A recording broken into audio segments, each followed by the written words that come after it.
আসসালামু আলাইকুম এভরিওয়ান, সবাই কেমন আছেন? আশা করি সবাই ভালো এবং সুস্থ আছেন। আজকের ভিডিওতে নোলান এক্সলাইট কার্বন ফাইবার X803 মডেলটি আপনাদের সামনে রিভিউ করব এবং এই হেলমেটটি কীরকম সেটি আপনাদের জানানোর চেষ্টা করব। হেলমেটটির বক্স কন্টেন্টের মধ্যে রয়েছে একটি স্মোকি ভাইজর, দুইটি নোজ প্যাড এবং তার পাশাপাশি নিচের যে প্যাডটি থাকে অর্থাৎ ধুলাবালি না ঢোকার জন্য যে প্যাডটি থাকে সেটি, এবং তার পাশাপাশি রয়েছে একটি পিনলক এবং ক্রুজিং করার জন্য একটি স্পয়লার, ছোট স্পয়লারগুলো দেওয়া রয়েছে এটার মধ্যে। সুন্দর একটি পাউচ দিয়ে হেলমেটটি মোড়ানো রয়েছে এবং হেলমেটটির টেক্সচার হচ্ছে কার্বন ফাইবার গ্লসি এবং তার পাশাপাশি একটু সাদার কম্বিনেশন রয়েছে। এই হেলমেটটি বেসিক্যালি নোলান এক্সলাইট ব্র্যান্ডের হেলমেট এবং এই হেলমেটটি মোটোজিপি চ্যাম্পিয়ন হেলমেট, অর্থাৎ এই হেলমেটটি হচ্ছে একটি ট্র্যাক ফোকাসড হেলমেট। তাই ট্র্যাকড হেলমেট হওয়ার মধ্যে কিছু সুবিধা এবং অসুবিধা দুইটি রয়েছে এবং সেটি নিয়ে বিস্তারিত আলোচনা আপনাদের সামনে করার চেষ্টা করব।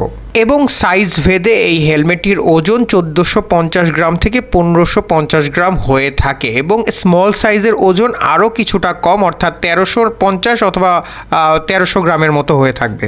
তো হেলমেটটির প্যাডিং সম্পর্কে যদি আপনাদেরকে বলা হয় তাহলে আমি বলবো এই হেলমেটটির প্যাডিং অসাধারণ এবং খুবই কোয়ালিটি সম্পন্ন প্যাডিং দেওয়া হয়েছে এই হেলমেটটিতে। এর পাশাপাশি হেলমেটটির প্যাডিংয়ের ফেব্রিকের মধ্যে তারা কুল ম্যাক্স ফেব্রিক ইউজ করেছে, যেটি একটি সিনথেটিক ফাইবার বলা যেতে পারে। সিনথেটিক ফাইবার থেকে তৈরিকৃত একটি ফেব্রিক এবং এই ফেব্রিকগুলা কিন্তু আপনার শরীরের তাপটাকে বেরো হইতে দেয় না এবং ঢুকতেও দেয় না, অর্থাৎ আপনার শরীরের তাপমাত্রা নর্মাল টেম্পারেচারে সে রাখার চেষ্টা করে। হেলমেটটির সাথে দুইটি নোজ প্যাড দেওয়া হয়েছে, একটি নোজ প্যাড একটু ছোট এবং দ্বিতীয় নোজ প্যাডটি বড় ক্যাটাগরির নোজ প্যাড। তাছাড়াও এই হেলমেটটিতে এক সেট স্পয়লার দেওয়া হয়েছে, যেই স্পয়লারগুলো বেসিক্যালি আপনি যদি রেসিং ট্র্যাক থেকে নর্মালি ক্রুজিং রাইডে যান সেক্ষেত্রে এই স্পয়লারগুলো লাগিয়ে আপনি ব্যবহার করতে পারেন।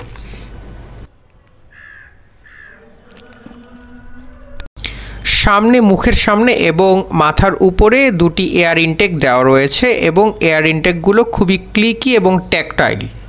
ডিলক সিস্টেম ইউজ করা হয়েছে যেটি বেটার সেফটি প্রোভাইড করে। অফকোর্স এটি একটি মোটোজিপি হেলমেট, সো ডিলক সিস্টেমটা দেওয়া অবশ্যই বাঞ্ছনীয় এবং তার পাশাপাশি ইমার্জেন্সি রিলিজটাও দিয়ে দেওয়া হয়েছে এই হেলমেটটির মধ্যে।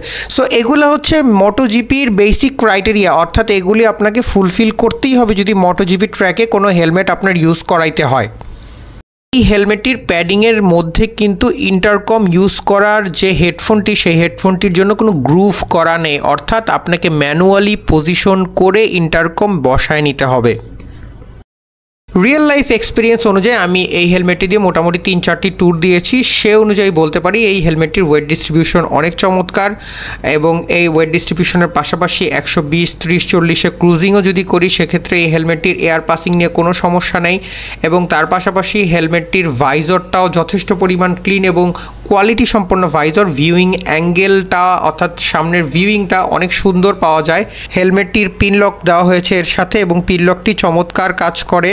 কুশনের কোয়ালিটি ভালো হওয়ার কারণে আপনার ভালো ফিল হয় এবং হেলমেটটি অনেকক্ষণ পরে থাকার পরেও আপনার তেমন বেশি একটা সাফোকেশন ফিল হয় না। যদিও এই হেলমেটটি মোটোজিপি হেলমেট হওয়ার কারণে আপনার হেলমেট মাথার সাথে খুব টাইটভাবে লেগে থাকবে এবং সে অনুযায়ী আপনি অনেকক্ষণ চালানোর পরে কিছুটা টাইট মনে হবে।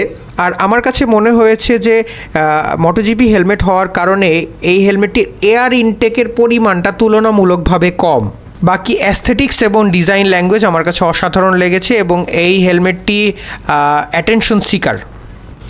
যেহেতু এই হেলমেটটি একটি MotoGP helmet, so MotoGP helmet এবং ক্রুজিং হেলমেটের মধ্যে বিশেষ কিছু পার্থক্য রয়েছে। এই পার্থক্যের মধ্যে একটি পার্থক্য হচ্ছে ওয়েট ডিস্ট্রিবিউশন। মোটোজিপি হেলমেটটি রাইডার ইউজ করে তখন সে কিন্তু একটু নিচু হয়ে বাইক চালায়, এবং যখন হচ্ছে ক্রুজিংয়ের জন্য কেউ বাইক ইউজ করে সে কিন্তু বাইক সোজা হয়ে চালায়। সো দুইটার মধ্যে ওয়েট ডিস্ট্রিবিউশনের কিছুটা তারতম্য রয়েছে। এই জিনিসটাকে আমাদের নেগোসিয়েশনের মধ্যে রেখে মোটোজিপি টাইপের বা রেসিং টাইপের হেলমেটগুলো কেনা উচিত।